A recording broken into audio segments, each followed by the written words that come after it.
दोस्तों नमस्कार, मैं संजय शर्मा। आप देख रहे हैं 9 PM। घरोंडा विधानसभा चुनाव 2024 बहुत निकट है। क्या होने वाला है उस पर चर्चा करेंगे। उससे पहले 2014 के आंकड़े भी आपके सामने हैं, 2019 के आंकड़े भी आपके सामने हैं। किस तरह से बीजेपी ने कांग्रेस को पछाड़ा, ना केवल लोकसभा चुनाव में पछाड़ा बल्कि विधानसभा चुनाव में भी पछाड़ा।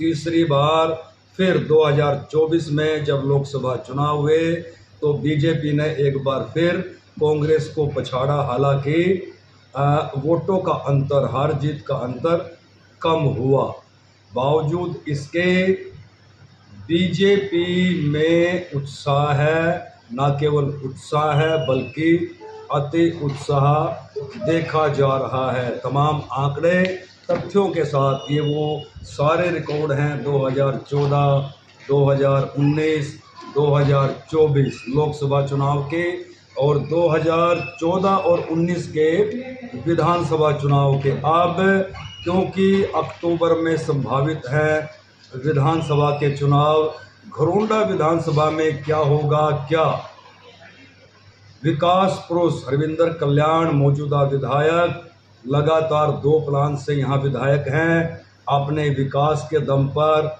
हैट्रिक लगाएंगे या नहीं, अपने आप में बड़ा सवाल है। हालांकि इलाके की जनता उनसे खुश है, ना केवल शहर के लोग खुश हैं बल्कि गांव में भी अदब के साथ, बड़े सम्मान के साथ हरविंदर कल्याण के सम्मान में विकास पुरुष लगाया जाने लगा है। अरबों रुपयों का विकास कार्य करवाया है। ऐसे में 2 विशेष मेहमान आज हमारे साथ हैं। बीजेपी की तरफ से पवन जैन हमारे साथ है। 9 PM के सभी दर्शकों को मेरी तरफ से, हमारी पार्टी की तरफ से नमस्कार और सभी को शुभकामनाएं। तो कांग्रेस की तरफ से आज हमारे साथ हैं, पार्षद भी हैं शहर में, अमन जोशी। पकड़ रखते हैं 9 PM के सभी दर्शकों को मेरी तरफ से राम राम। तो शुरू करते हैं चर्चा। 2014 के आंकड़े आपके सामने हैं, 2019 के आंकड़े आपके सामने हैं और 2024 लोकसभा चुनाव में मनोहर लाल खट्टर ने किस तरह से कांग्रेस को पछाड़ा है। घरोंडा विधानसभा में लगातार तीसरी बार बड़े मार्जिन के साथ बीजेपी ने जीत हासिल की है। 2014, 2019 की तरह 2024 में भी बड़े मार्जिन के साथ जीत हासिल की है। 2024 में क्या होने वाला है, पहले चलते हैं पवन जैन के पास। पवन जैन जी, 2024 विधानसभा चुनाव निकट है, क्या मुद्दे रहेंगे, किस दम पर क्या हैट्रिक बना पाएंगे विधायक हरविंदर कल्याण जी? ये संजय जी, निश्चित तौर पर माननीय विधायक जी हैट्रिक लगाएंगे और अपने कामों के बल पर, विकास के बल पर हैट्रिक लगाएंगे। क्योंकि जनता जब चुनती है विधायक को तो काम और विकास के लिए चुनती है, और उसमें हमारे विधायक जी ने कहीं कोई कसर नहीं छोड़ी। जो भी समस्याएं थी, क्योंकि वे ज़मीन से जुड़े हुए नेता थे, उन्होंने पदयात्राएं की, हर समस्या का उनको ज्ञान था और उस समस्या को हल्के की दूर करने का पूरा प्रयास किया है। अब हम विकास की बात करें, अब शहर में लेके चले। शहर में रेलवे रोड का नवीनीकरण और रेलवे स्टेशन के पास पार्क, जो कि एक गन था, उसमें हमारा वार्ड भी उसी में आता है, हमारा निवास भी उसी में आता है।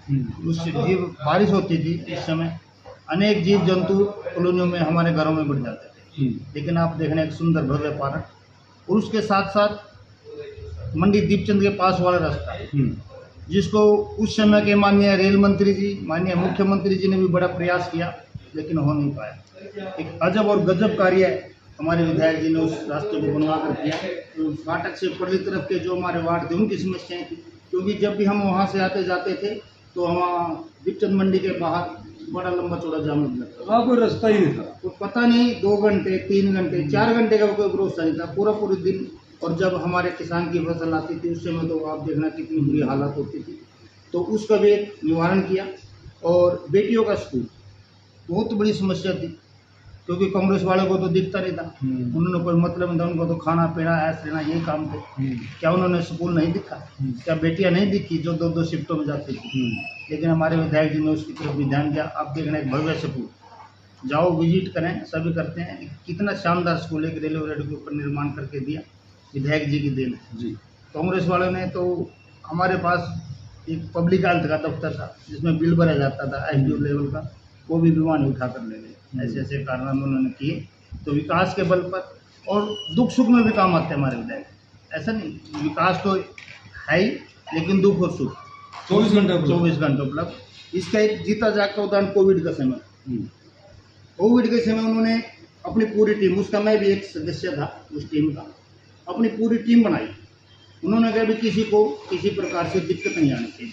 वैसे हमारी पूरी राष्ट्रीय स्तर पर ये मुहिम थी, लेकिन विधायक जी ने उसमें सब अलग अलग सामाजिक संस्थाएं अलग अलग बांटने का एक प्रोग्राम कर रही थी।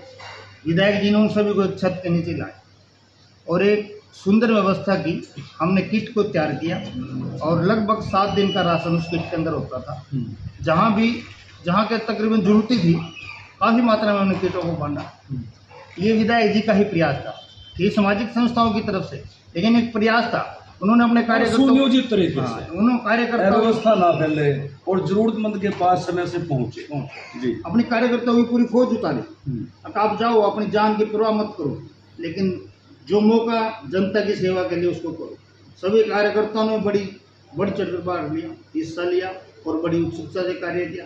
उसके बाद जब दोबारा आया, उसमें टिफिन, हॉस्पिटल में टिफिन मरीजों को जो बांट रहे थे, हमने भोजन के हमारी जैन स्थानक से उपलब्ध कराए गए।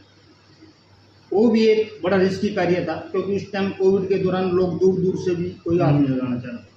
उसमें भी माननीय विधायक जी ने पूरा रोल अदा किया, जनता के बीच में रहे, दुख में सुख में, रात को 24 घंटे उपलब्ध था। किसी को किसी चीज़ की जरूरत थी, ट्रामा सेंटर में जरूरत थी, बेड की जरूरत थी, जो भी थी, पूरी टीम, पूरी बूथ, पूरी भाजपा तैयार रही। इसमें विधायक जी की पूरी देखरेख रही, उनका मार्गदर्शन रहा। अब पिछले ही दिनों यमुना में बाढ़ का जो प्रकोप होने था, लेकिन विधायक जी के प्रयासों से मैं तो खुद उनके साथ रहा 15 दिन उस समय वहाँ पर। इतनी गर्मी, इतनी व्यवस्था, उसको देखकर ये लगता था 24 घंटे खतरा। मतलब जब हम जाते थे ना, खतरे से ही जाते थे। पता नहीं मिट्टी, गिल्ली मिट्टी थी, किस टाइम का चलता, लेकिन उन्होंने अपनी जान की परवाह न करते हुए अपने हल्के की जनता की परवाह की। 40 गाँव को 40 गाँव के मेरे तो संजय जी आइडिया ऐसा है कि उन्होंने शायद दिल्ली तक को बचाया। यदि किसी कारण से लालूपुर से यदि कोई वैसी दुर्घटना हो जाती, तो मुझे नहीं लगता दिल्ली से पहले वो इसको बचाने वाला है। तो विधायक जी हमारे दुख सुख के सभी साथी हैं और विकास पुरुष हैं। विकास के कार्य, ऐसे ऐसे कार्य हमारे घरोंडा के दिए हैं। ऑटोडोरियम कोई सोच भी नहीं सकता था। 37 से 40 कॉलोनियों का फ्रूट कराना। जब कभी जाते थे हम, 2002 में कभी एक सड़क पास हुई थी नसीबियार कॉलोनी की, और उस समय लड्डू बटे थे, लेकिन सुबह जो मैसेज आया कि लड्डू बांटने की जरूरत नहीं है क्योंकि वो बड़ी फाइल वापस आ गई। और कहाँ 37 कॉलोनियों को फ्रूट कराना, उनका विकास कार्य अब भी चल रहे हैं। और मैं तो 2014 में हम जब वोट मांगने के लिए गए शिव कॉलोनी में, हीर राइस मिल कॉलोनी के पास एक कॉलोनी है, हम दंग रह गए। कितने खड्डों के अंदर, जैसे बारिश आ गई उस दिन, हम जैसे नीचे गए, फिसल गए। हमने सोचा, विधायक जी बोले ये क्या ज़िंदगी जी रहे हो, क्या राजनेताओं ने देखा नहीं है इनकी ज़िंदगी को, ये कैसे जीतते हैं, वोट लेकर चले जाते हैं। उन्होंने उसको ध्यान में रखा, 37 कॉलोनियों का फ्रूट कराया। आप जाकर देखो हीर राइस मिल के पास, जाकर देखो शिव कॉलोनी के पास, VIP कॉलोनी के। तो हम तो पूरे विश्वस्त है माननीय विधायक जी के कामों से। विधायक जी दोबारा हैट्रिक लगाएंगे और अच्छे मार्जिन से हैट्रिक लगाएंगे, ये हमारा पूर्ण विश्वास है कि विधायक हरविंदर कल्याण, जिन्हें इलाके में विकास पुरुष कहा जाता है, वो मनोहर लाल खट्टर के इस चुनाव में रथ के सारथी भी थे। ऐसा स्वयं मनोहर लाल खट्टर जी ने चुनाव के समय जनता के बीच में बोला। एक तरफ विकास पुरुष हैं, दूसरी तरफ मनोहर लाल खट्टर के चुनाव के रथ के सारथी सूझबूझ विधायक हरविंदर कल्याण में देखी जा सकती है। 24 घंटे जनता के बीच में रहते हैं। अमन जोशी के पास चलते हैं। अमन जी, आप इन तमाम बातों से कितना इत्तेफाक रखते हैं? बीजेपी सच बोल रही है, झूठ बोल रही है, आपका क्या कहना है? पत्रकार महोदय जी, मेरे बड़े भाई अपनी आदत से मजबूर है और जैसे जिस तरीके से भाजपा नेहरू को कोसती है तो ये कांग्रेस को कोस रही है और घरौंडा शहर में पिछले 33 वर्षों से कांग्रेस का विधायक नहीं है तो कांग्रेस को कोस किस बात पर रहे हैं। पहला सवाल तो मेरा तो वो ये। गलती बीजेपी की थोड़ी है। देखो चाहे जो भाई वो मर्जी हो।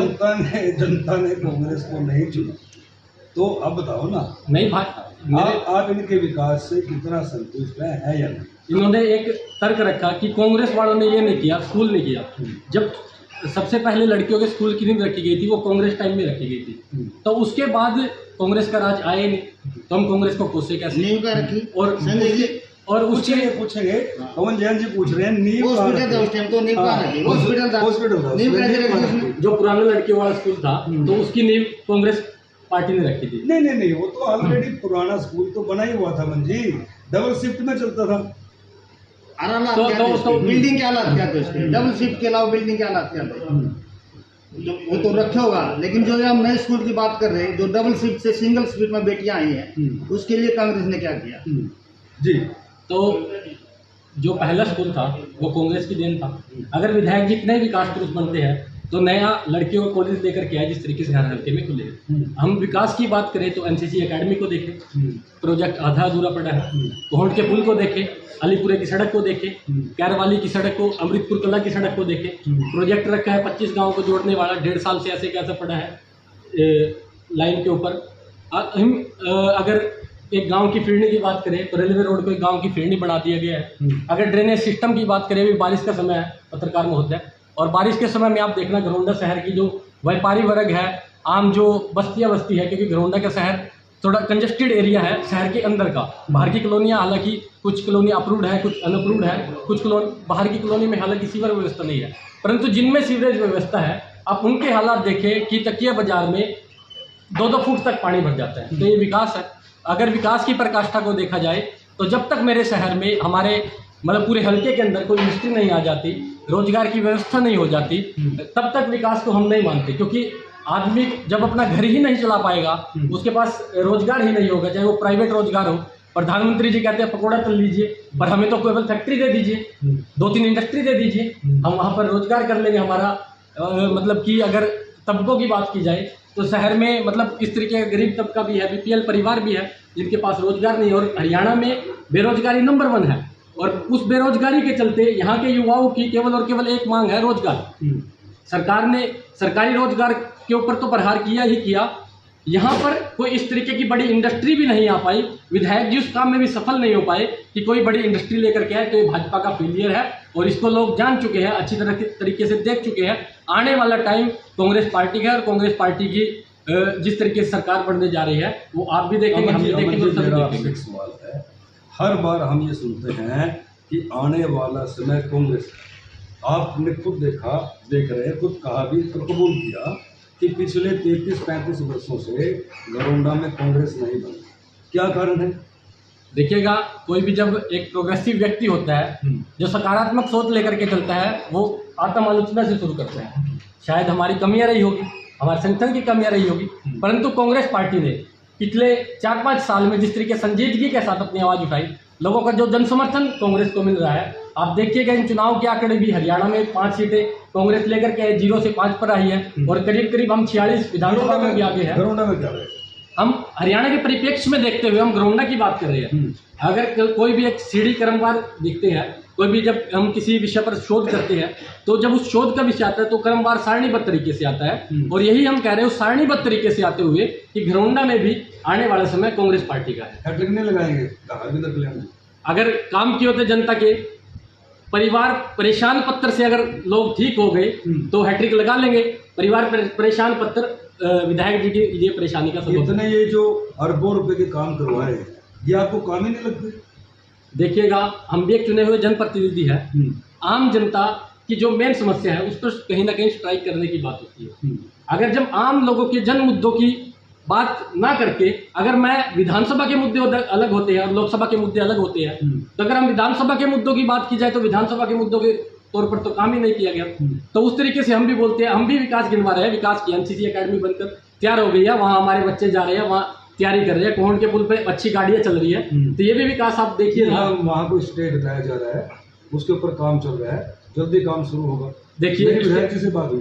ठीक है, अगर कोई भी एक विधायक है और विधानसभा का काम विधेयक को लेकर के आना, पास करवाना, लोकतंत्र के 3 स्तंभ है, कार्यपालिका का काम कार्य को लागू करवाना प्रशासनिक तरीके से, और न्यायपालिका का काम लोगों को न्याय दिलवाना। तो जब विधायक जी जब जिस तरीके से बात करते हैं, जैसे नौकरी अटकी रहती है और कुछ अटकी रहती है, तो ये लोग स्पेशल बोलते हैं हम विधेयक लेकर के आएंगे, तो और चीजों के लिए भी आप विधेयक को पास करवाइएगा, आपकी जिम्मेवारी बनती है। अभी तक आप खुश नहीं हो। खुश आम लोग ही खुश नहीं है, तो आप देखो हम हमारी तो अलग बात है। अमन जी का कहना है कि ना तो वो खुश हैं और ना इलाके की जनता खुश है। अमन जी तो खुश कैसे होंगे, इनका तो सूखा पड़े है। अब यहाँ खटाखट चल कर 2-4 सीट ले गई, ठीक है। इस खटाखट का इलाज न पता भी है, रोज की हमारी महिलाएं मातृ शक्ति इनको घेर रही है, हमारा खटाखट वाला पैसा दे दो, वो खटाखट इनका सारा फाइल हो गया। एक इन्होंने जुमला फेंका, आरक्षण खत्म करेगा, कैसे आरक्षण खत्म करेगा? कांग्रेस ने क्या किया डॉक्टर साहब के साथ, जब वो कानून मंत्री, संविधान खत्म करेंगे, संविधान मैं वही तो कह रहा हूं, उन्होंने क्या किया उनके साथ? बाबा साहब के 5 स्थानों को माननीय प्रधानमंत्री ने तीर्थ स्थान बनाया। अब जाकर देखो उन्होंने कितना भव्य स्थान बनाया। उन्होंने क्या किया? उन्होंने तो उसके साथ नाइंसाफी करी, भारत रत्न दिलवाने में भाजपा का सहयोग है, उन्होंने तो भारत रत्न नहीं दिया। जब ये कानून मंत्री थे उनसे कानून मंत्री छीन लिया। ये झूठ पतांग बोल के 2-4 सीटें ले गए। अब 99 में पहुंचे हैं, दोबारा 9 पे आ जाएंगे 24 में, क्योंकि जनता ने इनके 50 से जो खटाखट मांग रही है दे नहीं रही, ये तो ही नहीं पा रहे दफ्तरों में। अच्छा, अमन जी का एक और आरोप है कि रोजगार में, विकास में रोजगार जरूरी है, बच्चों को रोजगार नहीं मिलता। देखो, रोजगार के आप सरकारी आंकड़े उठाकर देखें 2004 से 14 के बीच श्वेत पत्र माननीय मुख्यमंत्री जी कहते हैं बड़ी जनसभा में, अब श्वेत पत्र जारी करें, कांग्रेस भी जारी करे, हम भी जारी करेंगे। ऐसे नहीं होता कि आपने बगाना शुरू कर दिया। अरे इन्होंने 4 से 14 के बीच कोई ये काम तो बनवाई गरौंडा विधानसभा का, जो सरकार कांग्रेस की थी, क्या उस टाइम ये राज में नहीं थे क्या? बात मानने से क्या होता है? विपक्ष का काम ये नहीं होता किन्ना चुन्नी करने के लिए। विपक्ष का काम होता है मैंने ये काम किया, मैं 4 से 14 के बीच में था, कांग्रेस ने ये काम किया, डंके की चोट पर काम किया, एक काम तो बनवाए गरौंडा विधानसभा का। 4 से 14 के बीच में अमन जी क्या किया? 10 साल भूपेंद्र सिंह हुड्डा की सरकार रही, कांग्रेस की सरकार हरियाणा में रही। अगर मुख्यमंत्री जी अंत्योदय की बात करते हैं, आप अंत्योदय का मतलब पूछिएगा मेरे भाई से, तो जब उनको अंत्योदय का मतलब समझ आ जाएगा तब इस बात को वो नहीं बोलेंगे। क्योंकि अगर अंत्योदय की बात करी जाए, उस गरीब तबके की बात होती है, उस एक वर्ग की बात होती है, एक बेरोजगार की बात होती है अंत्योदय में, एक महिला की बात होती है, और फिर उसके बाद जो और EWS सिस्टम चला हुआ है उसकी बात होती है, उसके साथ साथ एक सामान्य वर्ग के बच्चे की बात होती है और एक सामान्य वर्ग की महिला की बात होती है। तो अंत्योदय की बात करी जाए, अगर अंत्योदय की बात हम करते हैं, आप विकास के मुद्दों को लेकर के अगर हम बात करें, तो जो एक शेड्यूल कास्ट और OBC वर्ग की और सामान्य वर्ग की जो पंचायतों को पैसा मिलना था, क्योंकि गांव में पंचायत होती है और चौपाले होती है, तब उनका विकास देखिएगा कितने इनके पास अगर आंकड़े होंगे तो कांग्रेस के राज में अंत्योदय की बात करें तो कितने चौपालों का निर्माण हुआ, SC वर्ग की, OBC वर्ग की। अब आप रोजगार से चौपाल पे आ गए। अब आपने विकास की बात करी, आपने विकास की बात करी, नहीं उन्होंने 2011 से और 14 की बात करी, 2011 से। संजय जी 2000 का खाता भी मेरे पास है, बालीनगर में हमारे कश्यप समाज की चौपाल है, ठीक है। कांग्रेस वालों को क्या आंख नीच रही थी क्या? विधायक जी ने 11 लाख रुपए ग्रांट दिया, और जब भी गए, जब भी उन्होंने समाज के लोगों को बोला कि इसको रजिस्टर कराइए, मैं इसके अंदर पैसा लगाना चाहता हूँ, वो तो समाज वालों की थोड़ी लापरवाही थी, उन्होंने उसको रजिस्टर नहीं कराया। मैं भी स्वयं साथ था उनके पास, ठीक है। हमारे सीमा शर्मा जी एक अध्यक्ष जी, उनके वहाँ कुछ घटना है तो वो गए, उन्होंने फिर दोबारा उसको बोला। उस टाइम तो उन्होंने प्लानिंग बनाया था, उनकी खुद विधायक जी ने इन्वॉल्व करके उसको रजिस्टर को संस्था करा, 11 लाख रुपए ग्रांट दिया और देंगे। और पत्रकार जी ये केवल और केवल शहर के परिप्रेक्ष्य में चीजों को देख रही है, परंतु जो 100 गाँव आते हैं कम से कम उनकी बात उठाएंगे, गाँव की भी बात करनी चाहिए। क्या वो 100 गाँव गरौंडा के अंदर नहीं है? भाजपा 100 गाँव को नहीं देख रही, भाजपा 100 गाँव को नहीं देख रही। दोनों से मेरी रिक्वेस्ट है, अमन भाई, पवन जी, गाँव को नहीं देख रही। ये आंकड़े, ये आंकड़े हर गाँव में चौपाल कम्युनिटी, ये आंकड़े हैं पवन जी भाई, अमन, ये आंकड़े हैं। घरौंडा विधानसभा के हर गांव से बीजेपी जीत रही है, इक्का दुक्का गांव को छोड़ के, तो ये वैसे ही जीत रही है। देखिए, लोकसभा और विधानसभा के मुद्दे अलग हैं। विधानसभा में भी अगर हम बात करें, वो आज आप वर्तमान दृष्टिकोण को देखिए, जिस तरीके से इनके नेतागण संविधान को लेकर के अपनी बात को बोलते हैं और ये कहते हैं कि जुमला है। तो जब अंत्योदय की बात करी जाए तो मतलब कि क्या उन लोगों के लिए इन्होंने क्या नई स्कीम लागू करी, क्या उन लोगों के लिए इन्होंने किया, क्या संविधान के लिए इन्होंने किया, और क्या और चीजें इन्होंने नहीं लेकर के आए। बीजेपी तो ये कह रही है कि इस लोकसभा चुनाव में कांग्रेस ने संविधान के नाम पर जनता को भ्रमित किया, झूठ बोला। देखिएगा, ये तो अयोध्या में हमारा जो गठबंधन का प्रत्याशी तो उसको भी गाली दे रहे हैं। इन्होंने भगवान को भी दो पक्षों में बांटते, एक बीजेपी के राम और एक हमारे राम, जो भारतीय संविधान मान देता है। आपने तो राम को काल हमारे राम, हमारे राम कहाँ से है? एक हमारे राम, आपने तो राम को काल नहीं बोला है। तो अगर बात करी जाए विकास के मुद्दों की, आप दोबारा से विकास पर आते हैं, तो इनसे केवल और केवल एक ही सवाल है कि कितनी इंडस्ट्री लेकर के आए और उन इंडस्ट्रीज के ऊपर बात करी जाए। इंडस्ट्रीज लेकर के आए। ऐसा जी, माननीय विधायक जी की कुटेल यूनिवर्सिटी एक बहुत बड़ी, मेरे ख्याल में जब ये चालू हो जाएगी होने वाली है शायद इस सेशन में, और उसमें कुछ रास्ते की दिक्कतें थी। किसी भी काम को करने के लिए हमें कोई जनता का जो समस्या होती है उसको भी सोल्व करना होता है। अब रिंग रोड बनेगा, रिंग रोड से उस रास्ते को टच करेगा। एक मेन समस्या थी उसको चालू तक ना पहुंचने का, रास्ते की समस्या। जब हम जीटी रोड से उसको अटैच नहीं करेंगे तो वो इतना फलीभूत नहीं होगा जिस काम के लिए हम उसको बनाया। अब जिस टाइम आप यूनिवर्सिटी ये चालू होगी फिर आप देखना हमारे हल्के का कितना रोजगार बढ़ेगा, कितना हमारे पास कार्य होगा, दुकानदारों के पास कार्य होगा, कितने बच्चे यहाँ आएंगे, कितनी जनता यहाँ आएगी। एक मतलब 100 इंडस्ट्री के बराबर के लिए यूनिवर्सिटी काम 100 इंडस्ट्री। आप सहमत हैं? बाईपास भी आपने देखा होगा, बड़ी तेज गति से काम चल रहा है। 100 इंडस्ट्रीज के बराबर एक प्रोजेक्ट है कुटेल। देखिए, इंडस्ट्रीज होती है और विश्वविद्यालय एक विचारों का केंद्र होता है। जिन्होंने विश्वविद्यालयों को तोड़ा ही है, कभी नए विश्वविद्यालयों को तो लेकर के नहीं आए। IIT IIM जैसे इंस्टीट्यूट को इन्होंने बनाया नहीं। एक विश्वविद्यालय से क्या हो जाएगा? हमें इंडस्ट्री चाहिए, घरौंडा के युवाओं को रोजगार चाहिए। रोजगार चाहिए, रोजगार तो बाकी कामों से संतुष्ट है। देखिए, काम हमने गिनवाए, NCC एकेडमिक काम हम गिनवा रहे हैं, हम बार बार कोहन के पुल को गिनवा रहे हैं। पार्क नहीं बना, घरौंडा में रेलवे रोड का नवीनीकरण नहीं हुआ। रेलवे रोड को एक गांव की फिरनी की तरह कर दिया। नहीं, धूल पाक रहा है नहीं। और वहां के दुकानदार परेशान है। मैं ये बात नहीं कह रहा, हालांकि रेलवे रोड में मेरा वार्ड पड़ता है और दुकानदार से लगभग बात होती है, तो दुकानदार नाराज है और रेलवे रोड की जिस तरीके से पहले RCC की सड़कें थी, तारकोल बिछता था और अब इंटरलॉकिंग से जो अंदर चलता है उससे मजबूत। देखिए, मजबूत की बात करी जाए या धूल की बात करी जाए, आप एक बात देखो, धूल कहाँ है? धूल की बात आप देखो चल करके। अगर धूल नहीं हो तो फिर बोलना, अगर धूल नहीं है तो हमें बोलना। अगर नकार सके तो नकार देने की भी, भाई साहब की भी दुकान वहीं पर ही है। धूल है ऐसा है, आपके तो खुद की दुकान, हमारे तो मैं तो दिन में 20 बार निकलता। मैं तो व्यापार मंडल का अध्यक्ष भी और मेरी दुकान भी वही है और हमारा सब कुछ वही है, व्यापार भी वही है।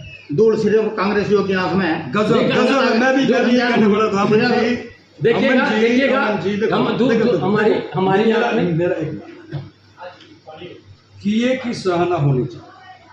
अगर कहीं कोई विधायक ने काम नहीं किया है, आप बिल्कुल बोलो, डंके की चोट पे बोलो, 9 PM का मंच सबके लिए, लेकिन किए की सराहना होनी चाहिए। मुझे धूल नहीं दिखाई दी, आपको वहाँ धूल कहाँ से दिखाई दी? मेरी देखिएगा, कोई भी अगर शहर बसाया जाता है तो शहर में रेलवे रोड मुख्य मार्ग होता है। इस बात को आप भी नकार नहीं सकते और मैं भी नकार नहीं सकता। समय में तो रेलवे आप एक चीज को देखिएगा, जब भी मैपिंग होती है, प्लानिंग होती है, तो रेलवे रोड की ऊंचाई शहर की अन्य गलियों की ऊंचाई से ज्यादा हो चुकी है। रेलवे रोड को उठाया जा चुका है, तो शहर की अन्य गलियों को भी उठाया जाना चाहिए। अब वो पानी जो भरेगा, उस पानी को भी आप देख लेना, अभी बारिश का आने का समय है, और आप देख लेना और दोबारा से इस चैनल पर हमें आमने सामने बिठाना और फिर आप इनकी कमियों को गिनवाना। बनने के बाद तो बारिश हो चुकी है, बारिश का सीजन जा चुका है, बनने के बाद कहीं कोई पानी का भराव नहीं है किसी प्रकार से भी। अब तक ये बाजार की बात करते हैं, सिंचाई विभाग ने इतना बड़ा प्रोजेक्ट लगाया, ठीक है। अब की बार पीछे बारिश हुई तो वहाँ कोई पानी नहीं रुका था, थोड़ा बहुत छोटा मोटा रुकेगा, उसमें समय लगता है, लेकिन जो समय 2 घंटे में लगता था अब वो 20 मिनट में खाली हो जाता है। इन कांग्रेस ने दिखा कुछ नहीं, सिर्फ में टिन्ना गोची करते हैं, अपने आप कुछ करें, नाच न जाने 8 घंटे का, कुछ काम करे नहीं, काम कराया नहीं, और बात मारी, मजे लिए, शासन का आनंद ले। मेहनत तो हमारा कार्यकर्ता कर रहा है, जमीन से जुड़कर सही परिश्रम तो हमारा कार्यकर्ता कर रहा है। इन्होंने तो सिर्फ सत्ता के लिए आनंद ही लिया और अभी छटपटा रहे हैं। जनता इनकी बात समझ चुकी है। अंत्योदय की बात करें भाई साहब, अंत्योदय का मतलब क्या होता है? अंतिम व्यक्ति को लाभ मिले। अंतिम व्यक्ति को ही लाभ मिल रहा है। पहले बीपीएल परिवार के लिए बड़ी बड़े मंत्रियों की सिफारिश लगती थी, आज बीपीएल अपने फोन से निकलता है। अब जब बीपीएल अपने फोन से निकलता है, कहीं कहीं जाने की जरूरत नहीं, आप अपने फोन से ही अपना बीपीएल का कार्ड बनवाइए। और इससे अंत्योदय क्या होगा, इससे ज्यादा अंत्योदय क्या होगा? जी, अंतिम व्यक्ति तक काम हो, आप अपने फोन से घर बैठे काम कीजिए। है कुछ बात? अगर मैं एक्चुअली और टेक्निकली तरीके से देखा जाए, अगर किसी व्यक्ति के परिवार में 7 आदमी है और कमाने वाला एक व्यक्ति है, अगर एक व्यक्ति आप खुदा न खास्ता पैरालाइज है या नहीं भी है और उसको किसी बच्चे को बीपीएल परिवार के बच्चे को एडमिशन लेना है और वो एक 80 के स्लैब से बाहर हो गया, ये स्लैब का बहुत बड़ा परिवार परेशान पत्रक में बहुत बड़ा ये स्लैब है और वो बाहर निकल जाता है, उसको पूरी फीस देनी पड़ती है। अंतिम व्यक्ति के लाभ को मिला नहीं है, उससे लाभ को छीना गया है। बड़े ही टेक्निकली तरीके से इन्होंने लाभ को छीना है ताकि सरकार के बजट को सेफ रखा जाए। कहीं आप ही जनता को गुमराह तो नहीं कर रहे थे ये टेक्निकली शब्द बोल करके? अगर टेक्निकली शब्द हम ना बोले, हम जनता को लेकर के यहाँ पर आएंगे और जनता से पूछिए परिवार परेशान पत्र किस तरीके का सबब बना हुआ है जनता के लिए। अमन जी का कहना है परिवार पहचान पत्र, परिवार परेशान पत्र बना हुआ है। आपका कहना? परिवार पहचान पत्र तो एक पहचान है, उस परिवार की पहचान है। और रही बात ये परेशान पत्र की बात कर रहे हैं, कांग्रेस राज में 9,80,000 बीपीएल परिवार था, आज 40 लाख के बीपीएल। तो इनके राज में गरीबी बढ़ी है। इन्होंने गरीबी हटाओ नहीं, गरीबी लाओ आंदोलन छेड़ा हुआ है और इन्होंने गरीबों को बढ़ाया है। गरीबों को कब बढ़ेगा? जब ग्रोस डोमेस्टिक प्रोडक्टिविटी जब कम होगी, देश में जब रोजगार के अवसर कम होंगे, तब गरीबी बढ़ेगी। मैं पहले से ही रोजगार पर बात कर रहा हूँ और इन्होंने खुद इस बात को साबित कर दिया कि गरीबी को कहीं ना कहीं बढ़ाया गया है। 9,80,000 जो परिवार देंगे अपने घर के परिवार थे, आम जनता बीपीएल में नहीं थी। आम जनता तो थी नहीं बीपीएल में, वो तो धक्के खा रही थी बेचारी, सिफारिश से ढूंढ रही थी, कहाँ सिफारिश मिला, कहाँ दलाल मिले, तेरे बनेगा। वो तो उनके अपने घर के थे, फैमिली मेंबर थे, फैमिली के बीपीएल में रखा था। जब जनता के बीच में पहुंचे तो असलियत दिखाई दी। असलियत का हमने जो जरूरतमंद थे उनके बीपीएल बनाए, उनको राशन फ्री दिया जा रहा है प्रधानमंत्री की तरफ से, हरियाणा सरकार की तरफ से। जो जरूरतमंद थे दरअसल जिन तक ये लाभकारी योजना पहुंचनी चाहिए थी, आपकी सरकार में वो काम ही नहीं किया गया। देखिए, इन्होंने जनता के पत्रकार जी हम एक ही बात कहते हैं, व्यक्ति को चुना, अगर छांटा निष्पक्षता से जांच हुई और फिर ये आंकड़ा सामने। आंकड़ों की अगर हम बात करें तो हमारे टाइम में रोजगार थे, कांग्रेस पार्टी के टाइम में 35% बेरोजगारी नहीं थी। हरियाणा नंबर 1 नहीं था, हरियाणा में बेरोजगारी नंबर हुई तो गरीबी बढ़ी। हम आंकड़ों की बात करें, हम ऐसे तिलमिलाल नहीं रहे, क्योंकि जब कोई भी स्कीम इनकी नहीं चल रही तो इसी तरीके से तिलमिलाएंगे। सीएमओ हरियाणा पे कल ही माननीय मुख्यमंत्री जी ने डाला था कि क्रीमी लेयर को भरा जाएगा, तो सीएमओ हरियाणा पे ट्वीट करके उस पोस्ट को क्यों हटाया गया? क्या उनकी मंशा नहीं है? वो एक तबका नहीं है, एक बड़ा तबका है, उसकी आवाज को उठाया जाना चाहिए। सामान्य श्रेणी के जो बच्चे हैं जो ईडब्ल्यूएस में आते हैं, उनकी आवाज को उठाना चाहिए। या शेड्यूल कास्ट का बच्चा है, स्कॉलरशिप को डकार गए, उसकी स्कॉलरशिप का इतना बड़ा मुद्दा आ गया, उसको स्कॉलरशिप नहीं मिल पा रही, इतने बड़े बड़े घोटाले हो रहे हैं स्कॉलरशिप के, तो उन स्कॉलरशिप के घोटालों के साथ एक गरीब तबके के बच्चे को, गरीब परिवार के बच्चे को, सामान्य श्रेणी के गरीब बच्चे को दर की ढोपे खानी पड़ रही है। तो इसके बारे में मतलब कि पत्रकार महोदय जी सवालिया निशान खड़े होते हैं कहीं ना कहीं, और हम आंकड़ों और तथ्यों पर बात करते हैं, ना कि हम इस तरीके से बात करते बीजेपी ने ये किया, बीजेपी। मैंने एक भी बात तथ्यहीन नहीं करी और तथ्यों के साथ हम बात रख रखे हैं। और मैं ये तथ्य मेरे नहीं है, ये शहर की जनता के, हरियाणा की जनता के, देश की जनता के तथ्य है। और इन तथ्यों को उठाने की आवाज को हर कोई बोलता है। और जिस तरीके से बात करी जाए, अगर किसी गरीब व्यक्ति की किसी आवाज को उठाया जाता है तो ये लोग मुकदमे करा देते हैं। पहली बात तो हमारे आदमियों का, उन गरीब तबके के आदमियों का या उस ईडब्ल्यूएस कोटे के आदमियों का प्रतिनिधित्व नहीं आता। अगर आता है तो उन पर मुकदमे कर दिए जाते हैं, ऊपर से सेंटर से लेकर के और अपने शहर तक देखे गए। हम खुद मुकदमों के भुगत भोगी हैं। हमने क्या किया? हमने गरीबों की, मजदूरों की आवाज को उठाया तो हमारे ऊपर मुकदमे हो गए। तो ये तो एक मुकदमों की सरकार है, इसको सीबीआई, ईडी ये चला रही है और कोई नहीं चला की सरकार है। बड़ा गंभीर आरोप लगाना और उस पर बात करना ये तथ्य से परे होता है। इन्होंने तो किया क्या? 100 गज के प्लाट देकर भी उनको बेचारे को बीच में अटका दिया। उनकी रजिस्ट्रियों के मालिका तक भी हमारे मुख्यमंत्री नायब सिंह सैनी ने दिया। अभी सोनपत में होया और अभी देने लग रहा है 1-1 लाख रुपया। जो वंचित रह जाएंगे उनके खाते में डायरेक्ट ट्रांसफर। दलितों की बात करें तो दलितों के थे प्लाट, तो क्या करें उनके साथ? ना मालिकाना दिया, उनके नाम रजिस्ट्री नहीं कराई, बीच में छोड़ के चले गए इधर में। फिर कैसे दलितों के तहसील बनते हैं? जो इतना से बनेगा तो मुख्यमंत्री श्री नायब सिंह सैनी बने। एक तथ्य की बात अगर हम करें, जिस स्कीम को बता रहे तो उस स्कीम का नाम है इंदिरा आवास योजना, और इन्होंने भी परिप्रेक्ष्य की बात करी, राज्य स्तर पर बात लेकर के चले गए।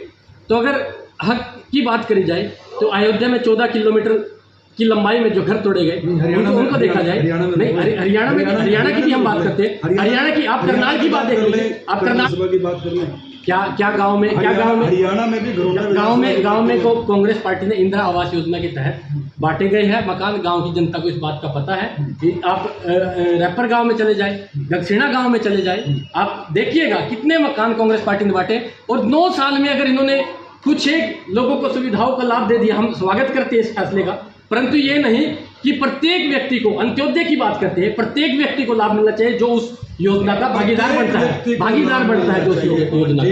बात गहरी है। क्या आप संतुष्ट हैं कि आपकी सरकार प्रत्येक व्यक्ति तक लाभ दे पा रही है? ऐसा ही प्रत्येक व्यक्ति तक हमारी सरकार लाभ देने की कोशिश पूरी कर रही है। ठीक है, समय लगता है। जिन्होंने 70 साल तक राज किया उन्होंने कुछ नहीं किया, उन्होंने 10 साल में जवाबदेही मांग रहे, लेकिन हमारी सरकार कर रही है। आप लगभग 700 से 800 परिवारों को प्रधानमंत्री आवास योजना के तहत हमारे सिर्फ शहर हमारे गोंडा शहर के अंदर मकान मिले हैं, और गरीब आदमी को मिले हैं। अब उनको डोर टू डोर सर्वे करेगा ना। ओरिजिनल ही गरीब था, जिसके घर में छत में जब यदि धुंध भी आ जाती थी वो भी नीचे आती थी। जब उसका घर पक्का बना तो उसको भी पता अंत्योदय का फायदा क्या होता है। बात करने में और काम करने में जमीन आसमान का फर्क है। इनकी आदत है कि उनके नेता भी खटाखट करते हैं और ये भी खटाखट करते हैं। जनता खटाखट नहीं सुनेगी। आगे 2-4 आखिरी सवाल कर लेते हैं अमन जी, जनता अब खटाखट नहीं सुनेगी। देखिए, खटाखट की बात ये है, जनता को पता है जिस तरीके से संविधान पे हमला हो रहा है और आम सामान्य वर्ग का, महिलाओं का, और जिस तरीके से क्राइम और बेरोजगारी, ये बड़े मुद्दे हैं घरौंडा शहर के भी, और एक नशा, इन बड़े मुद्दों को देखते हुए जनता जवाब देगी और बड़े अच्छे तरीके से देगी। क्या रहने वाला आपके हिसाब से चलते हमारे हिसाब से 2024 घरौंडा विधानसभा? कांग्रेस।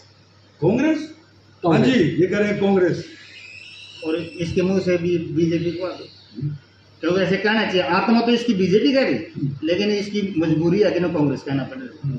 आएगी बीजेपी, हैट्रिक लगाएगी, प्रदेश में भी हैट्रिक लगाएंगे और घरौंडा में भी हैट्रिक लगाएंगे, अच्छे माध्यम से लगाएंगे। काम के बल पर जीतेंगे, काम के बल पर जाएंगे, जनता का प्यार पाएंगे, जनता का आशीर्वाद पाएंगे।